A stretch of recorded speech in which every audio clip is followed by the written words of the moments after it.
Já se imaginou na escuridão absoluta de um poço antigo, onde cliques ritmados ecoam do fundo, como se algo vivo estivesse esperando por você? E se o que você ouve não for eco, mas um convite? Eu sou Corvena, guardião dos pesadelos. Hoje mergulhamos em relatos reais de explorações abandonadas que desafiam a sanidade. Vozes sem corpo, rostos sem feições, tiros no escuro. Prepare-se para questionar cada sombra no seu quarto, porque essas histórias vão te deixar gelado até o osso. Se você ousar ficar até o fim, invada o botão do like e se inscreva para mais terrores que vão te manter acordado. Vamos começar?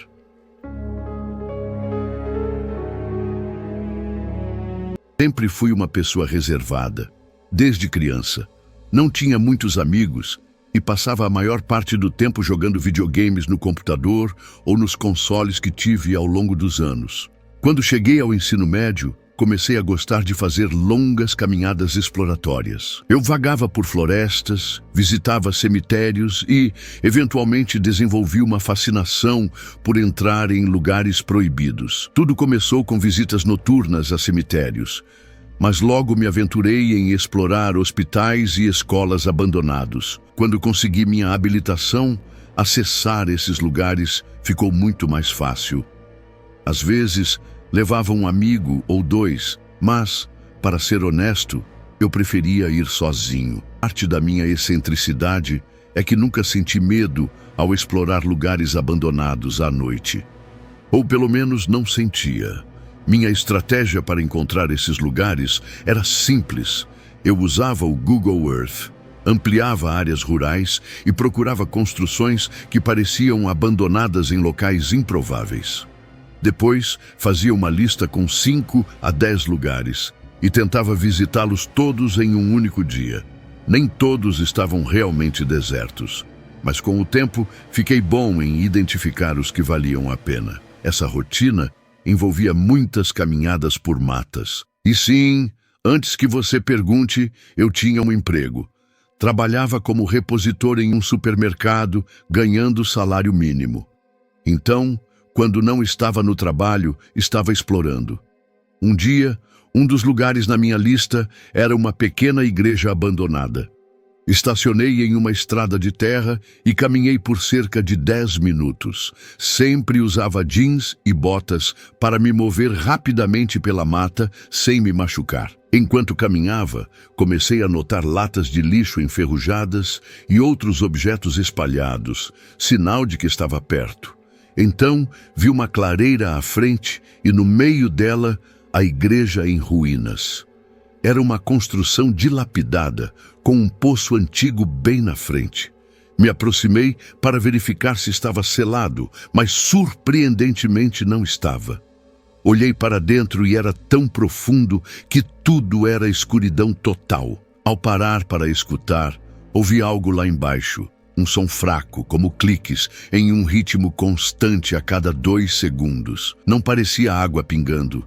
Era mais como um graveto batendo em uma parede de pedra.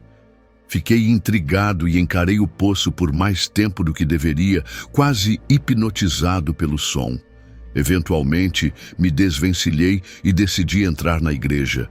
Subi na varanda de madeira que rangeu sob meu peso e as portas duplas estavam entreabertas como esperado. Empurrei uma delas, que soltou um gemido alto ecoando pela mata. O ar lá dentro era pesado, cheio de poeira e com um forte cheiro de madeira velha. A luz entrava pelos vitrais quebrados, iluminando bancos tombados ou faltando.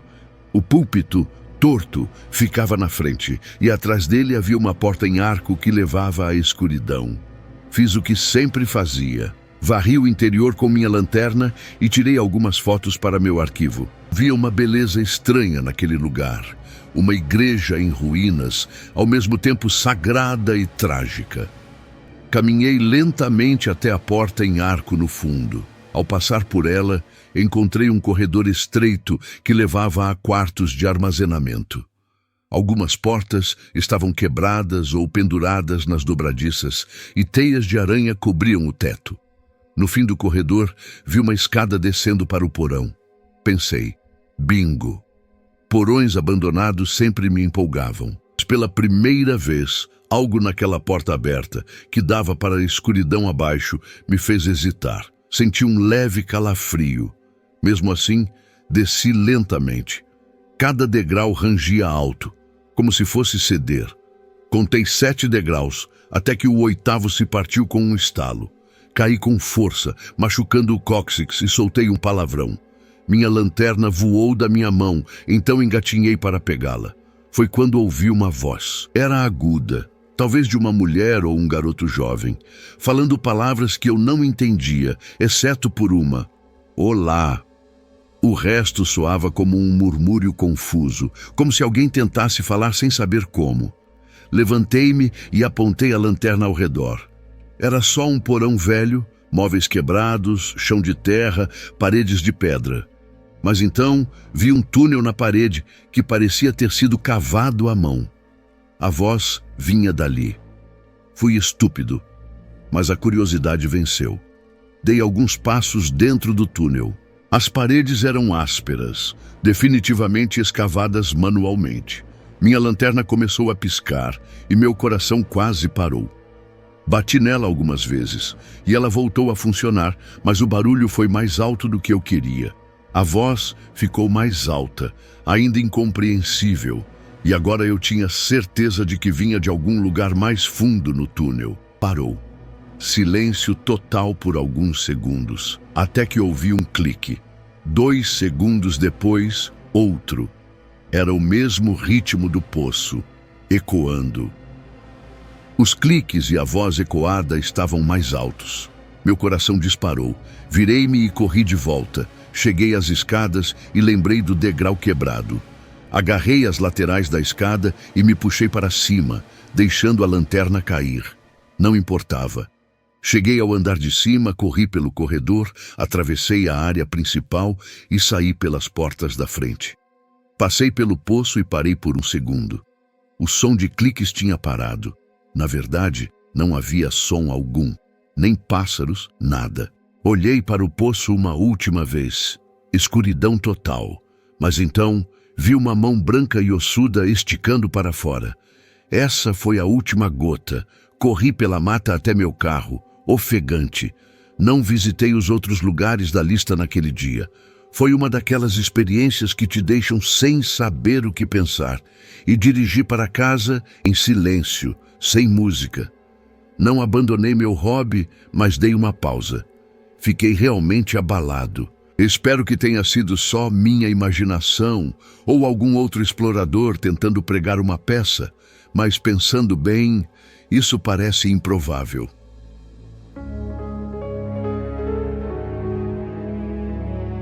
Eu e meus amigos, Éder e Jeffer, sempre gostamos de passar tempo ao ar livre. Um dia, entediados, decidimos pescar em um riacho que cortava uma área rural, perto de algumas fazendas. Não deu certo. Um fazendeiro e seu cachorro nos encontraram. Tentamos nos esconder, mas o cachorro nos farejou e o homem ameaçou chamar a polícia, embora estivesse ao telefone com alguém, o que achamos estranho. No fim, rimos da situação. Mas por algum motivo, achamos que seria uma boa ideia voltar no dia seguinte para explorar a propriedade. Era fim de tarde, cerca de 1 hora antes do escurecer, e a fazenda era enorme, com hectares de terra. Tivemos que caminhar por uma mata densa, parecida com a do dia anterior. Embora tenhamos estudado o local no Google Maps, era fácil se perder. Pensei que deveríamos sair antes de anoitecer, mas no começo tudo parecia normal, sem nenhuma sensação ruim. Admiramos os cavalos, acariciando alguns. Achei curioso que a fazenda, tão grande, tivesse apenas cavalos. Comparando com a fazenda do meu tio, bem menor, mas cheia de animais variados, parecia estranho. Talvez o dono fosse especialista em cavalos, pensei, e deixei para lá. Atravessamos a mata até chegar a uma cerca que delimitava a propriedade. Éder ia na frente, eu no meio e Jeffer atrás. Foi quando encontramos uma casa em ruínas, cercada por carros de luxo danificados e um trailer velho. Ficamos chocados. Via Porsches, Land Rovers, Mustangs, até um Maserati, todos em péssimo estado. Alguns estavam desmontados, como se fizessem parte de um esquema. Filmamos a cena, maravilhados. Nossa! Quanto mais víamos, mais percebíamos que não deveríamos estar ali. Aquilo parecia um depósito de carros roubados. Éder sugeriu explorar o trailer. Jeffer ficou de vigia enquanto eu segurei a porta para Éder entrar. Ele era o menor, então parecia o mais indicado. Dentro havia sinais de que alguém morava ali. Varas de pesca, comida fresca, roupas de cama. Apesar do estado precário, era claramente habitado. Também havia pneus de carro lá dentro. Não estávamos ali para roubar nada, só queríamos olhar. Saímos rápido. Fomos para a parte de trás da propriedade, onde vimos quadriciclos, provavelmente usados para patrulhar o terreno. Havia também um galpão em ruínas. Ao entrar, sentimos um cheiro horrível, fétido. Rimos, brincando que poderia ser um corpo, mas ninguém acreditava nisso. Então, ouvimos o portão da entrada, a uns 300 metros, abrir e fechar com força. Uma van apareceu na estrada onde estávamos. Já estava quase escuro e os faróis estavam acesos. Corremos para a mata sem saber se fomos vistos. Provavelmente deveríamos ter ido embora, mas decidimos explorar o outro lado da propriedade. Após mais caminhadas pela mata, chegamos à casa principal, que também parecia abandonada. A uns 10 metros havia um trailer enorme, coberto de trepadeiras, quase invisível. Perto dele, um jet ski velho, também tomado pela vegetação. Abrimos a porta do trailer com cuidado, para não fazer barulho, já que estávamos perto da casa. Apesar de parecer deserto, o cenário parecia suspeito, provavelmente ligado aos carros roubados. Sabíamos que, se fôssemos pegos, teríamos problemas. Enquanto rondávamos a casa, vimos o carro mais impressionante da propriedade. Uma Ferrari velha, mas ainda incrível. Não tirei fotos por causa da proximidade com a casa e do barulho dos cavalos, que nos deixou nervosos. No outro canto da propriedade, encontramos um barco e uma geladeira velha, perdida na vegetação densa. Brincamos novamente sobre a possibilidade de um corpo lá dentro, mas o cheiro podre nos fez recuar. Não queríamos abrir para confirmar. Foi quando Jeffer disse que ouviu algo. Paramos para escutar e também ouvimos. Não sei descrever o som. Talvez fosse só o barulho natural da mata, mas nossa paranoia amplificava tudo. A vegetação era alta, na altura da cabeça, e encontramos uma pedra onde subimos para ter uma visão melhor. Quando Éder subiu, ele ficou pálido, sem dizer uma palavra.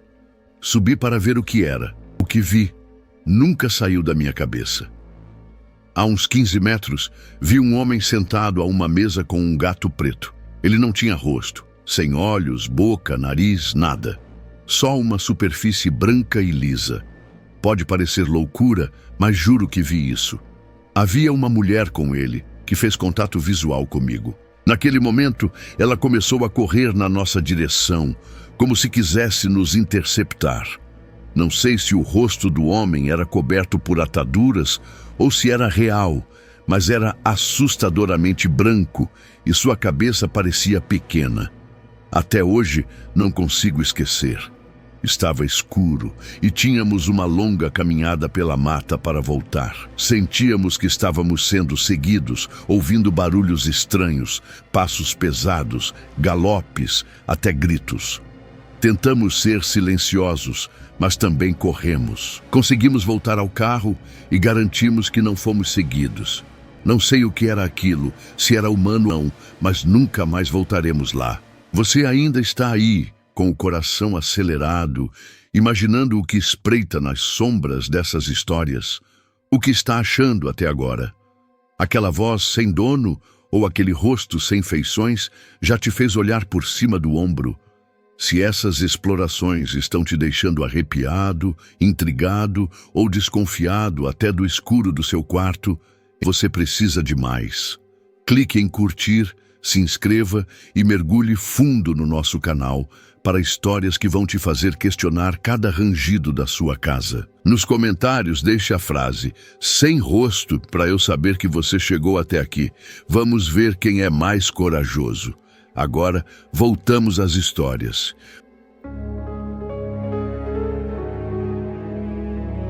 Fui a uma pedreira em Monte Verde, Minas Gerais, e juro que nunca mais volto lá depois do que aconteceu.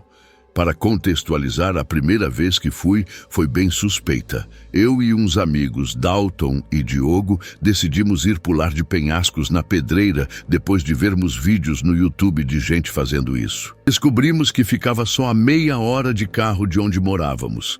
Achamos que seria uma ótima ideia. Ao chegar, o lugar já dava um ar esquisito. Havia uma estrada de terra que circundava a pedreira. À esquerda, uns prédios brancos e simples, tipo caixas de metal. À direita, uma cerca que rodeava o caminho rochoso até a água.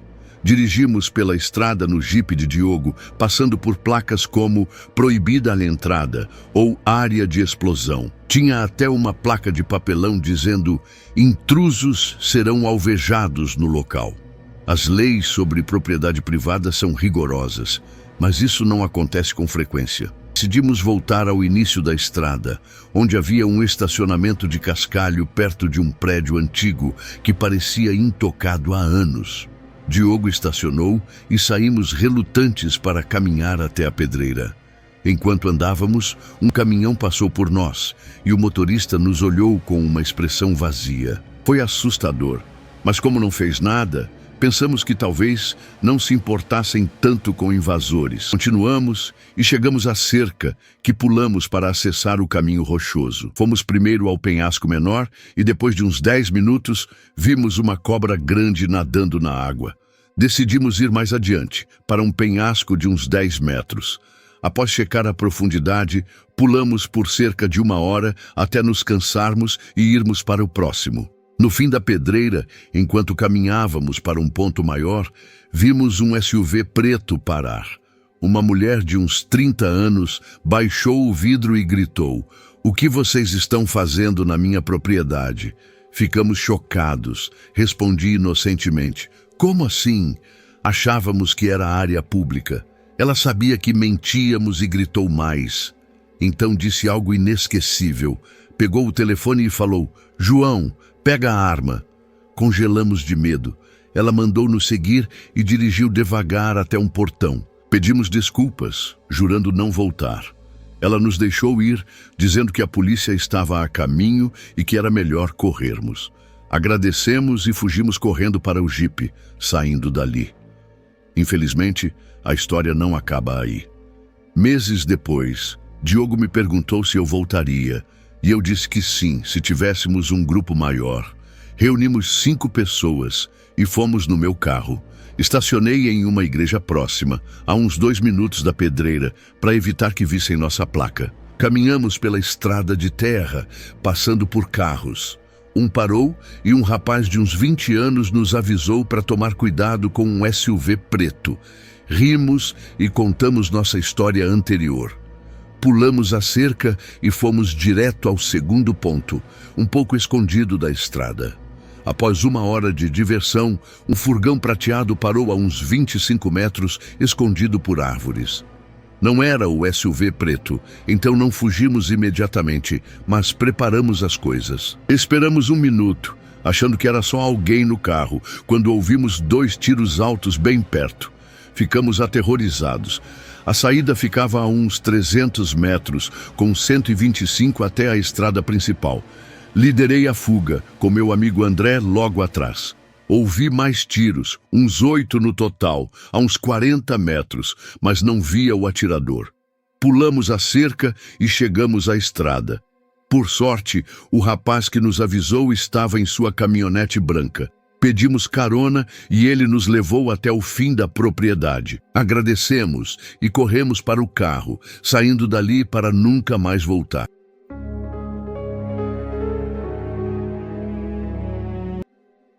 Em 2018, eu e meu primo Gabriel éramos apaixonados por exploração urbana.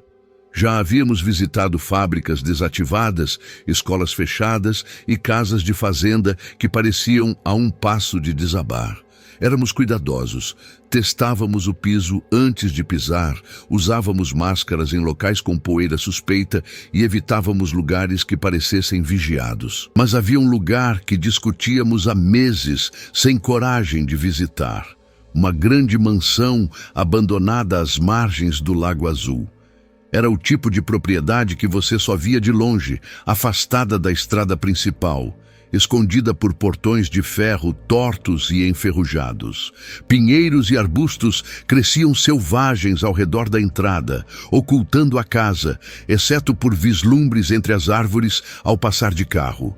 As histórias locais sobre a mansão eram muitas. A mais comum dizia que uma família rica morava lá nos anos 90, antes de desaparecer subitamente. Diziam que saíram no meio da noite, deixando tudo para trás: móveis, roupas, louças e até fotos de família. As teorias variavam de falência a proteção de testemunhas ou algo mais sombrio. Ninguém comprou a propriedade depois, e ela ficou lá, apodrecendo por mais de 2 décadas. Na tarde em que fomos, o céu estava cinzento e parado.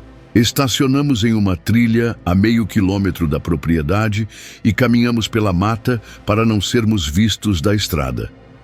Ao nos aproximarmos, o telhado da casa surgiu entre as árvores e percebi o tamanho do lugar. 3 andares, janelas altas e uma varanda ampla, tudo em diferentes estágios de deterioração. A tinta descascava em longas tiras e partes da varanda afundavam. Contornamos até a porta dos fundos, movendo-nos em silêncio por precaução. A porta estava destrancada, e ao entrar, o ar mudou, pesado, com um leve cheiro de água do lago e poeira. A cozinha foi a primeira coisa que vimos, como uma cena de filme parada no tempo. Pratos empilhados no balcão, uma xícara com resíduos secos de café ao lado da pia e um armário aberto com caixas de comida vencidas. Um calendário desbotado na parede marcava junho de 1996. Exploramos o térreo lentamente. A sala tinha móveis cobertos por lençóis amarelados e a lareira estava cheia de cinzas endurecidas. Fotos de família penduradas no corredor mostravam pessoas sorrindo em churrascos ou vestidas para o Natal. Olhar aquelas fotos em uma casa tão deserta me deu arrepios. Algumas estavam tão desbotadas pelo sol que os rostos pareciam fantasmagóricos. No andar de cima, as coisas começaram a parecer estranhas. O primeiro quarto tinha uma cama perfeitamente arrumada, mas todas as gavetas da cômoda estavam abertas e vazias. Outro quarto tinha o chão coberto de jornais de 1996, todos abertos na seção de classificados. Notei que as datas eram da mesma semana de agosto e cada anúncio circulado era de compradores particulares buscando transações discretas. O quarto principal era o mais peculiar. As cortinas pesadas estavam fechadas, mas ao abri-las, vi que as janelas estavam tapadas com tábuas por dentro. A porta do armário tinha um cadeado enferrujado e o chão à frente estava arranhado, como se algo pesado tivesse sido arrastado. Gabriel quis forçar a porta, mas o convenci a não fazer isso. Não tínhamos ferramentas e eu não queria quebrar nada em um lugar onde não deveríamos estar. Gabriel sugeriu descer ao porão antes de irmos embora. A porta do porão ficava em um corredor estreito ao lado da cozinha. Ao abri-la, uma onda de ar úmido e frio subiu, com um forte cheiro de mofo. As escadas de madeira rangiam a cada passo como se fossem ceder. O porão era grande, com paredes de pedra e prateleiras de madeira em um dos lados, quase todas vazias, exceto por algumas latas enferrujadas e uma lanterna quebrada. No centro da sala, iluminado pelas nossas lanternas, havia 5 cadeiras velhas, de estilos diferentes, dispostas em um círculo perfeito. Diferente de tudo na casa, elas não tinham poeira, como se tivessem sido usadas recentemente. E no meio havia um pentagrama desenhado com giz no chão. Estava prestes a dizer algo a Gabriel quando congelamos. Em algum lugar acima, uma porta fechou com um som claro, seguido de passos cruzando o chão. Apagamos as lanternas imediatamente e ficamos no escuro, mal respirando. Os passos pararam, depois recomeçaram, indo em direção ao corredor acima do porão. Meu coração batia tão forte que eu o sentia nos ouvidos. Não vimos carros lá fora, nem ouvimos ninguém desde que chegamos. Quem quer que estivesse ali não fez barulho até aquele momento. Os passos pararam exatamente acima da porta do porão.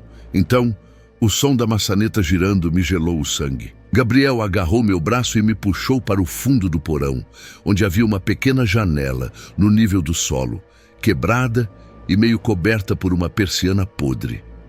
Era apertada, mas não importava. Fui primeiro, rasgando minha jaqueta no vidro, caindo na terra úmida do lado de fora.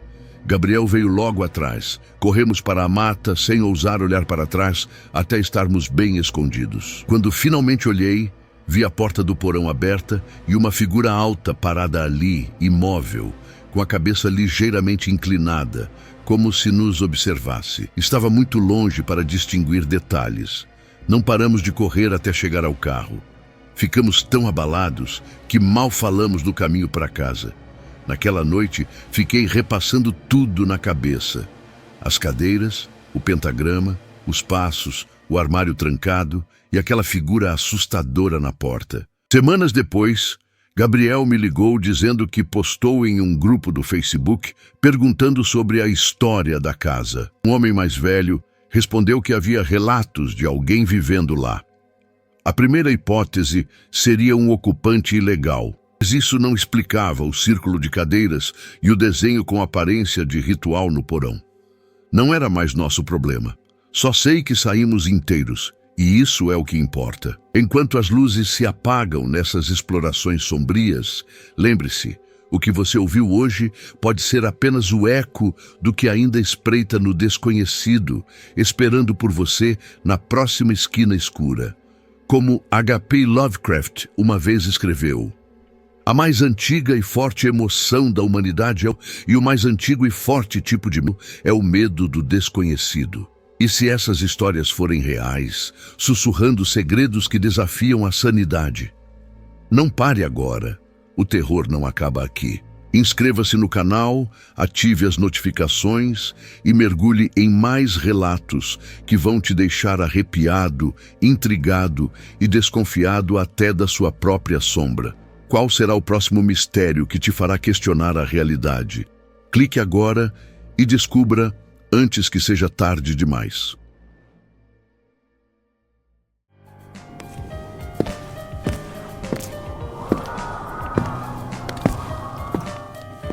Me diga do que você tem medo.